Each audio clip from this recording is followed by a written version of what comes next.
ॐ सहनाववतु सहनौ भुनक्तु सह वीर्यं करवावहै तेजस्विनावधीतमस्तु मा विद्विषावहै। ओम शांति शांति शांति। और गीता देश की नहीं केवल विश्व की एक ऐसी, आप उसे आध्यात्मिक पुस्तक कह सकते हैं, आप उसे पौराणिक महत्व की किताब कह सकते हैं, आप उसे धर्म ग्रंथ कह सकते हैं, आप उसे कुछ भी कहें, लेकिन गीता जीवन का सार है।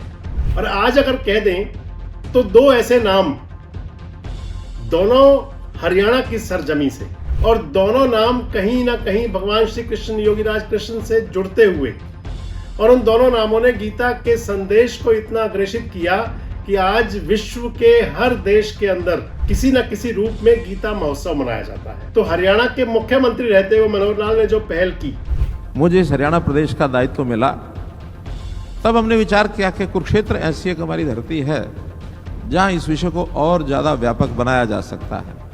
इस वीडियो में आगे बढ़ने से पहले आपको बहुत धन्यवाद कि आप हमारे वीडियोस को लाइक करते हैं, शेयर करते हैं, पसंद करते हैं, अपने कमेंट्स देते हैं।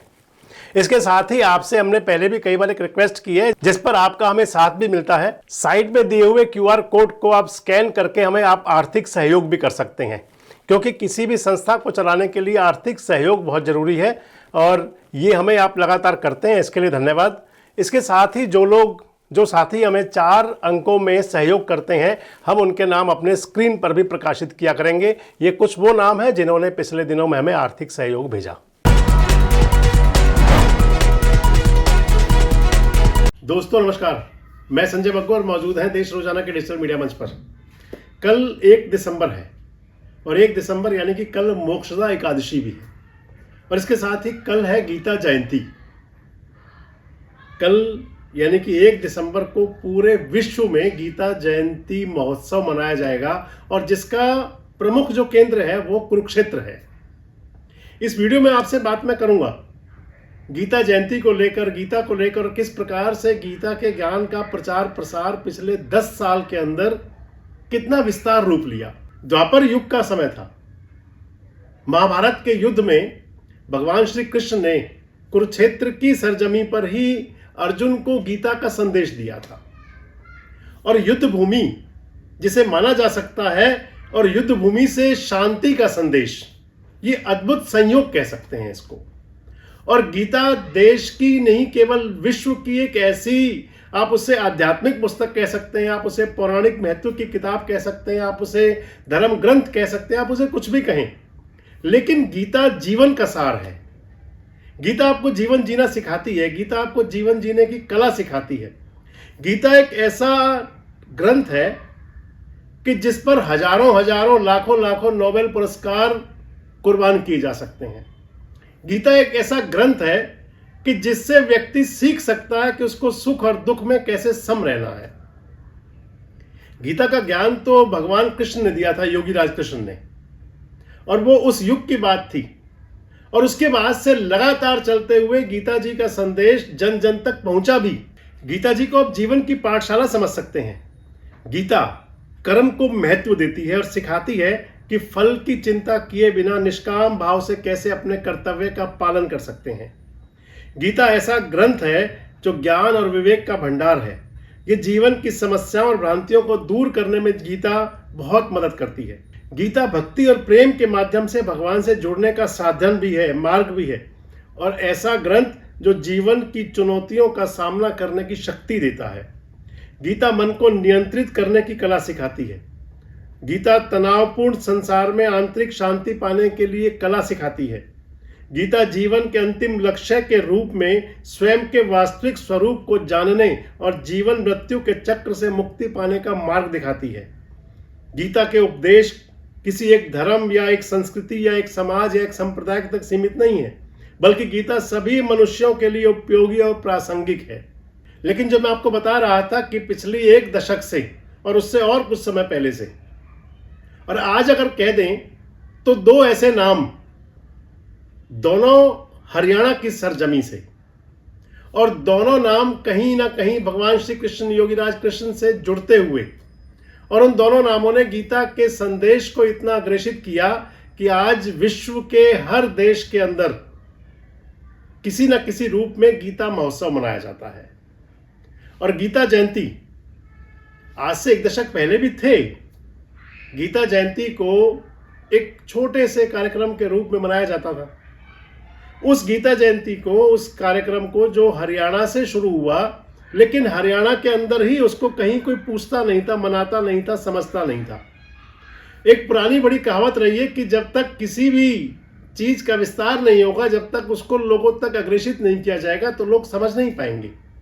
और आज के इस समय में जब आपाधापी का, भागदौड़ का युग है, उस समय गीता को समझना और गीता का ज्ञान यदि आप तक पहुंच जाएगा तो फिर आप बड़ी बड़े कष्टों से, बड़ी बड़ी परेशानियों से मुक्ति पा जाएंगे।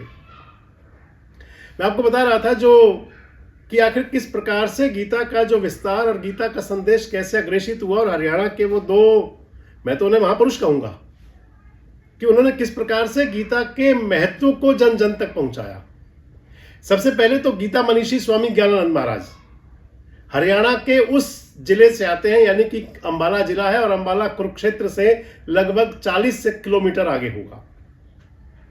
जिस जमीन से भगवान श्री कृष्ण ने गीता का संदेश दिया था, उसके पास की जमीन पर पैदा होने वाले, वहां पर जन्म लेने वाले, और उसके बाद में वृंदावन से जिन्होंने गीता के संदेश को, भगवान श्री कृष्ण के संदेश को जन जन तक पहुंचाया, श्री कृष्ण कृपा धाम उनका ट्रस्ट है, उनकी संस्था है स्वामी ज्ञानानंद की। और इसके साथ ही उन्होंने जियो गीता के नाम से गीता पर कई पुस्तकें लिखी। गीता जी के संदेश को देने के लिए उन्होंने अलग अलग प्रकार से समझाने के लिए, छोटे छोटे रूप में, महत्व में समझाने के लिए कि छात्रों के लिए गीता जी कैसे उपयोगी है, किस प्रकार छात्र अपना सकते हैं, महिलाओं के लिए, पुरुषों के लिए, युवाओं के लिए, बुजुर्गों के लिए, राजनेताओं के लिए, अफसरशाही के लिए किस प्रकार वो गीता को आत्मसात करें। जियो गीता यही संदेश देती है। पूरे हरियाणा के हर जिले के अंदर एक संगठन बना करके, और उसका फिर पूरे जिला स्तर पर गीता का संदेश, और केवल हरियाणा से ही नहीं, जब हरियाणा से निकलना शुरू हुआ तो देश के हर कोने से, हर हिस्से से होते हुए, वो आज चाहे वो मॉरिशस हो, चाहे यूके हो, चाहे अमेरिका हो, वाशिंगटन हो, कनाडा हो, कई देशों के अंदर गीता ज्ञान महोत्सव के कार्यक्रम हो चुके हैं। स्वामी ज्ञानानंद की जो टीम है, जो जिस प्रकार से गीता के संदेश को अग्रेसित कर रही है, आप मान सकते हैं कि एक समय योगी राज कृष्ण जिन्होंने गीता का संदेश दिया, और अब उसके बाद में स्वामी ज्ञानानंद जो गीता के संदेश को जन जन तक पहुंचा रहे हैं। तो ऐसी अनेक दिव्यताएं कुरुक्षेत्र का गौरव बनी हैं। भगवत गीता पूरे विश्व में अब सम्मान पूर्वक न केवल अध्ययन में स्वीकार्य हुई है, अपितु अनेकानेक जो बढ़ती समस्याएं हैं उनके समाधान के रूप में भी गीता जी की स्वीकार्यता अब पूरे विश्व में होने लगी है। पूरा विश्व जानने लगा है और मानने भी लगा है। और इसके अंदर दूसरी कड़ी जो मैं आपको बता रहा था, हरियाणा के पूर्व मुख्यमंत्री मनोहर लाल। दरअसल आपसे जिक्र इसलिए कर रहा हूं कि कल यानी कि 29 नवंबर को कुरुक्षेत्र के अंदर संत सम्मेलन था। गीता जयंती महोत्सव चल रहा है। उस कार्यक्रम के अंदर भागीदारी का आप उसे अवसर कह सकते हैं, और या फिर सौभाग्य कह सकते हैं, हमें प्राप्त हुआ। जिस प्रकार से गीता के ज्ञान की अविरल गंगा वहां बह रही थी, और वो 15 दिन तक चलने वाले आयोजन, 15 दिन तक चलने वाले कार्यक्रम, अभी हाल ही में 25 नवंबर को हम प्रधानमंत्री नरेंद्र मोदी भी शामिल हुए थे। कल जो कार्यक्रम 29 नवंबर को था, संत सम्मेलन था, उसके अंदर हरियाणा के जो पूर्व मुख्यमंत्री और केंद्र सरकार के वजीर मनोहर लाल और उत्तर प्रदेश के मुख्यमंत्री पुष्कर धामी भी मौजूद थे। और अपने संबोधन की जो शुरुआत गीता के श्लोक से की थी हरियाणा के पूर्व मुख्यमंत्री मनोहर लाल ने, यह बताने के लिए काफी था कि उन पर गीता का, क्योंकि उन्होंने बताया मंच पर बैठे हुए कि उनकी जेब में हमेशा गीता जी रहती हैं। जैसा बताया गया कि 2014 में जब जनता की कृपा से, स्वामी जनों के, संत जनों के आशीर्वाद से और पार्टी के हाईकमांड की योजना से मुझे इस हरियाणा प्रदेश का दायित्व मिला, तब हमने विचार किया कि कुरुक्षेत्र ऐसी एक हमारी धरती है जहां इस विषय को और ज़्यादा व्यापक बनाया जा सकता है। एक छोटा सा उत्सव ये मनाया जाता था, एक मेला के रूप में। इसको फिर प्रदेश स्तर पर बड़ा किया गया, राष्ट्रीय स्तर पर बड़ा किया गया, फिर अंतर्राष्ट्रीय स्तर पर बड़ा किया गया। आज स्थिति है कि यहाँ तो हम मनाते ही हैं, हरियाणा के हर जिले में 3-3 दिन का, और ये इन्हीं दिनों में एक अंतर्राष्ट्रीय उत्सव का ये जो स्वरूप है उसके अंग के रूप में वहाँ भी गीता उत्सव मनाया जाता है। समय समय पर देशों से भी निमंत्रण मिले, जैसा 2019 में बताया, मॉरिशस के अंदर जाकर के मुझे भी वहाँ जाने का अवसर मिला। बाद में यूके में कार्यक्रम हुआ, कनाडा में हुआ, ऑस्ट्रेलिया में हुआ, अभी इंडोनेशिया का भी निमंत्रण स्वामी जी के पास आया हुआ है। तो वहाँ भी अगले कुछ दिनों के बाद स्वामी जी जा करके वहाँ ये कार्यक्रम करके आएंगे। श्रीलंका में भी कार्यक्रम हुआ है, और अब देश की दूसरी राजधानियों में ऐसे प्रमुख स्थानों पर भी ये कार्यक्रम होने शुरू हो गए हैं, और बड़े बड़े स्वरूप उसके होने शुरू हुए हैं। कल ही प्रधानमंत्री जी उडुपी में गए कर्नाटक में, और 1 लाख ऐसे यानी गीता को कंठस्थ करके गीता प्रेमियों ने वो पाठ किया। 1 लाख लोगों ने, बड़ा कार्यक्रम था। और मुझे स्वामी जी बता रहे हैं कि बंगाल की भूमि पर, हालांकि कई बार बड़ा कठिन लगता है कि बंगाल में ऐसे लोगों को कैसे यानी अपने कार्यक्रम करने के आयोजन करने का अवसर मिलता है, लेकिन आने वाले 7 दिसंबर को वहाँ की ऐसे गीता प्रेमी सज्जनों ने निर्णय लिया है कि 5 लाख गीता के श्लोक का उच्चारण बंगाल में होगा। बड़ा कार्यक्रम होने जा रहा है। तो मुझे ऐसा लगता है कि जिस बात को लेकर के आज से 10 साल पहले स्वामी जी के आशीर्वाद से कार्यक्रम शुरू हुआ, संतों का आशीर्वाद हर वर्ष हमको मिलता है, मैं भी हर वर्ष एक आध कार्यक्रम में आता ही हूँ, इसको हम और आगे बढ़ाएंगे। भगवान कृष्ण का दिया हुआ संदेश दुनिया के लिए आज भी उतना ही प्रासंगिक है जितना उस महाभारत काल में था। दिखाया उन्होंने मंच से।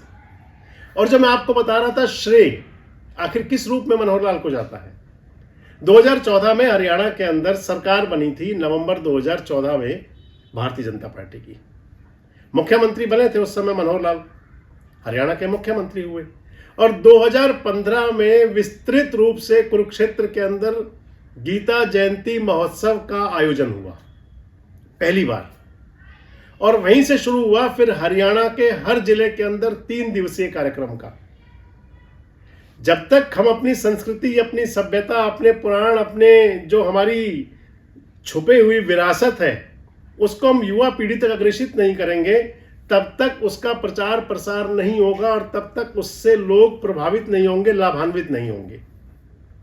तो हरियाणा के मुख्यमंत्री रहते हुए मनोहर लाल ने जो पहल की, उस पहल का परिणाम ये निकला कि न केवल हरियाणा के सभी जिलों में बल्कि देश के अलग अलग स्थानों पर गीता जयंती महोत्सव शुरू हुए।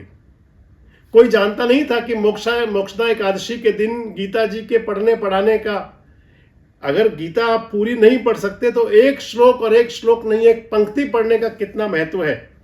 ये संदेश स्वामी ज्ञानानंद और उसके साथ में हरियाणा के पूर्व मुख्यमंत्री मनोहर लाल ने जो इनिशिएटिव लिया, हरियाणा के अंदर से जो शुरू हुआ गीता जयंती महोत्सव का, और फिर पूरे देश के कोने कोने से होते हुए अनेक राष्ट्रों तक पहुंचा, अनेक देशों तक।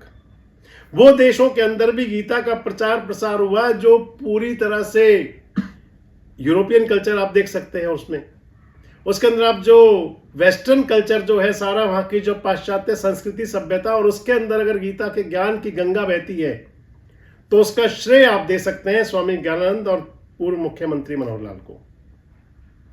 कल जब वहां संबोधन था हरियाणा के पूर्व मुख्यमंत्री का, मैंने आपको बताया, और उसके अंदर संबोधन था गीता मनीषी स्वामी ज्ञानानंद का, और देश के तमाम मतों के संत, चाहे वो जैन समाज के थे, चाहे वो निरंकारी समाज के थे, चाहे वो सिख समाज से थे, अनेक मत मतांतरों के साधु संत वहां मौजूद थे, और बता रहे थे कि आखिर गीता कैसे जीवन के अंदर आपके जीवन के साथ चल के आपके जीवन को प्रभावित करती है, किस प्रकार से गीता का ज्ञान समझने वाला, गीता के ज्ञान को अपने पास से देखने वाला व्यक्ति सांसारिक जो ये सुख दुख होते हैं उससे दूर हो जाता है, और किस प्रकार गीता मनुष्य को संपूर्ण बनाती है।